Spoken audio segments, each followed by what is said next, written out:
बिस्मिल्लाहिर्रहमानिर्रहीम। अस्सलामुअलैकुम। अमेरिका के लिए 2022 ना तो कोरोना के हवाले से मुश्किल है, ना ओमिक्रॉन के हवाले से कोई मुश्किल है, ना ये कोई बड़े थ्रेट्स हैं। जो सबसे बड़ा खतरा है अमेरिका और इसराइल के लिए 2022 से ऑनवर्ड 23-24 तक, वो होने जा रहा है ईरान, वो होने जा रहा है रशिया, उसके साथ चाइना और उसके साथ है पाकिस्तान। अल्हम्दुलिल्लाह पाकिस्तान S-400 से ज़्यादा बेहतर लोकल सतह पर बना रहा है और जब ये आएगा तो तहलका मचने वाला है। 2022 में मिलेंगे सरप्राइजेज, जिस तरह हमने J-10C के सरप्राइजेज दिए, राफेल की मार्केट गिर गई, का तोड़ निकाल लिया। अब अगला जो स्टेप आने वाला है वो इससे बढ़कर आने वाला है।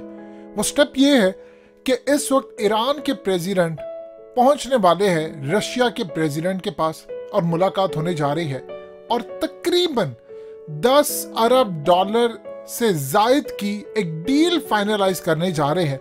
इस वीडियो की अहम डिस्कशन चलती रहेगी, लेकिन इससे पहले आप वीडियो को लाइक करें, हकीकत टीवी को सब्सक्राइब कर लें और बेल आइकन पर जरूर क्लिक करें।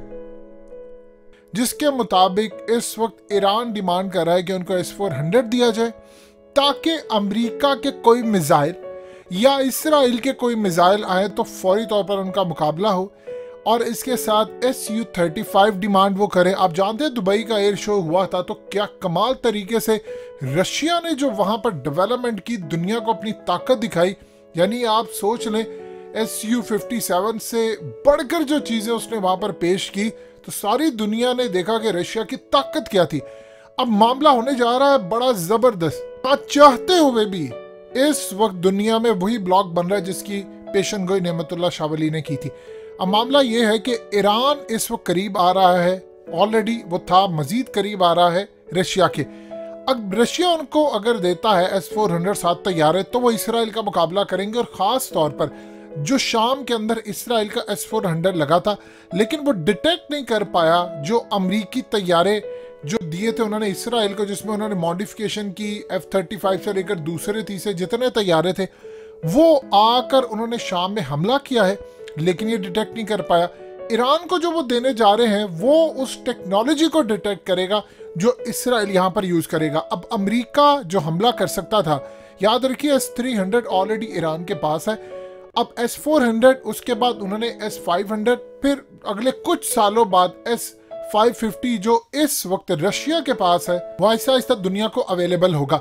अब Su-35 अगर मिल जाता है तो ये इतना कमाल तैयारा है कि आप सोच लें बड़े बड़े तैयारे इसके आगे कुछ भी नहीं है।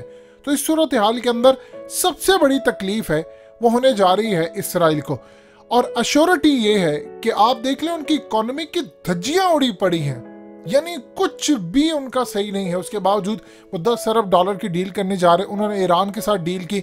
देखिए क्या हम चूज करने पड़े हैं। अब इसराइल के खिलाफ जब वो जाएंगे तो जाहिर सी बात है फिर ईरान को एज होगा, उसके तैयारे होंगे, वो शाम से जाकर इसराइल के खिलाफ जो लड़ सकते हैं। इसराइल के खिलाफ लड़ने के लिए अब असल में रशिया मैदान में कूद चुका है।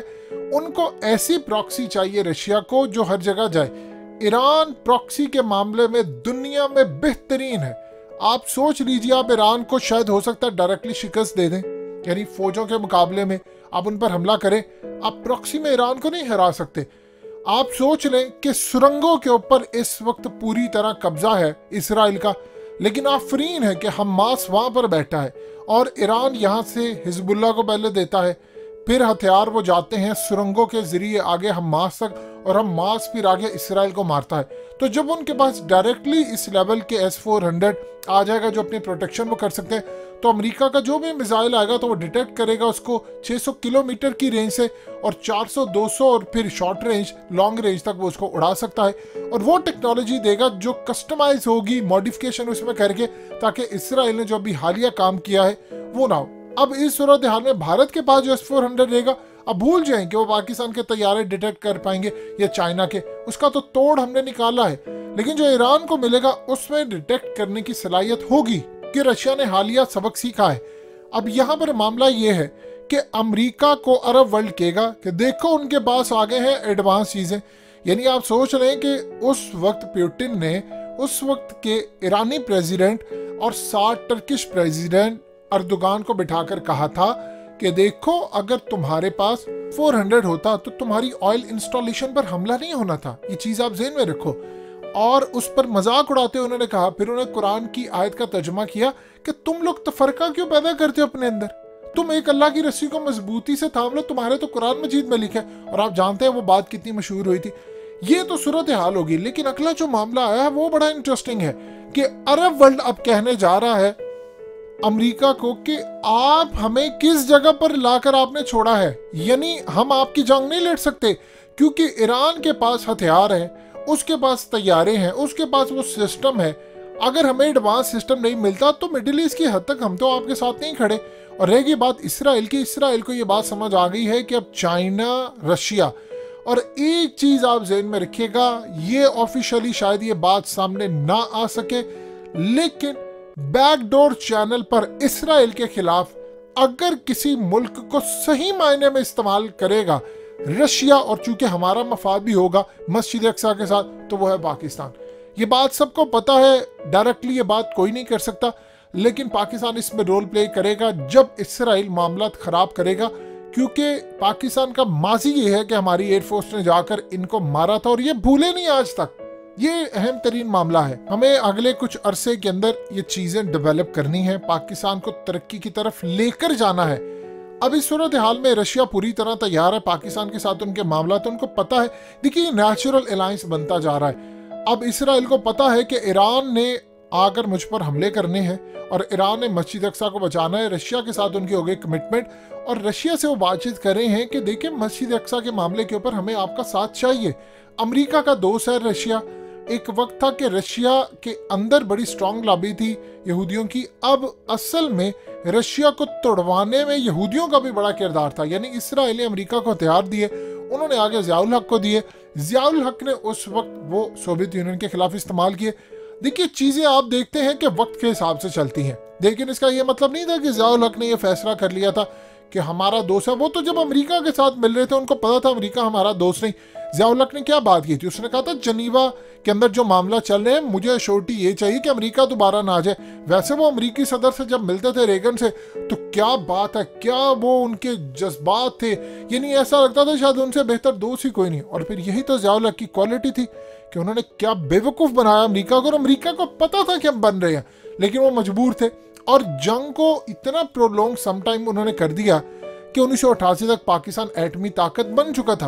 अगर जनरल ज़ियाउल हक उस वक्त मजीद 1-2 साल जिंदा रहते तो शायद जो 1998 के अंदर हमने टेस्ट किया था वो हम 1989 में कर लेते, हो सकता है 1990 में कर लेते, तो हमारे मामला होते डिफरेंट। ये तारीख का एक हिस्सा है। अब इस सूरत हाल के अंदर रशिया को पता है कि इसराइल ने तोड़वाया, अब पाकिस्तान के जरिए इनको सबक सिखाना और फिर पाकिस्तान को साथ मिलाकर मामला तय करना, अब ये उनका एजेंडा है। सो अगले लेवल पर आपको चीजें नजर आएंगी कि अब ईरान को मजबूत किया जा रहा है, चाइना इस वक्त टेक्नोलॉजी दे रहा है, अमेरिका और इसराइल असल में तो दो ये ताकतें हैं जिनको टैकल करना है इन एरियाज में। और बाकी साउथ चाइना सी के अंदर तो ऑलरेडी चाइना की ताकत बहुत ज्यादा है, वहां पर वो ताइवान के साथ भी लड़ाई के लिए तैयार है। तो इंटरेस्टिंग जो डेज हैं वो अगले कुछ अरसे में आ रहे हैं।